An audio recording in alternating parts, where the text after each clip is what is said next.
मला लोकसभेचा माझा पराभव वाटत नाही। ज्या पद्धतीने आम्ही लढलो आणि जेवढी मतं घेतली, देशातील काही 10-5 लोकांमध्ये सर्वात जास्त मतं आम्ही घेतली आणि या लढाईने एक राज्यामध्ये वातावरण लढाईचं कार्यकर्त्यांमध्ये जोश भरण्यासाठी पक्षाने मला आता ही जी संधी दिली, हा सन्मान दिला, त्याचा पूर्ण उपयोग हे विधानसभेच्या निवडणुकीत आम्ही करू आणि ताकदीने पक्षाला आता ही झाकीच आहे, अजून विधानसभा बाकी आहे असं म्हणायला हरकत नाही। ताई, पण देवेंद्र फडणवीस यांचा वर्चस्व या निवडणुकीमध्ये आपल्याला पाहायला मिळतोय। कसं पाहता, एक हाती रिपोर्ट त्यांच्या हातात असल्यामुळे कुठेतरी 9 पैकी 9 जागा मिळवण्यामध्ये आम्हाला विश्वासच होता 9 पैकी 9 जागा मिळतील। देवेंद्रजींनाही तसा विश्वास होता, मुख्यमंत्री आणि उपमुख्यमंत्री अजितदादांनाही विश्वास होता।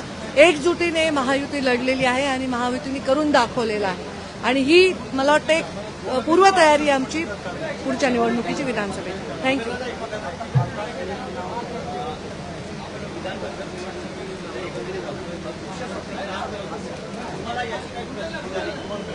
माझा तो रोल नव्हता। मी विधान परिषदेच्या निवडणुकीमध्ये उमेदवार होते आणि त्यामुळे मला एवढंच मला वाटतं की ज्या विकासाच्या जे बजेट मांडलं गेलंय, जे विकासाचा भूमिका आम्ही घेतलेली आहे, त्याला सपोर्ट सगळ्यांनी केलेला आहे।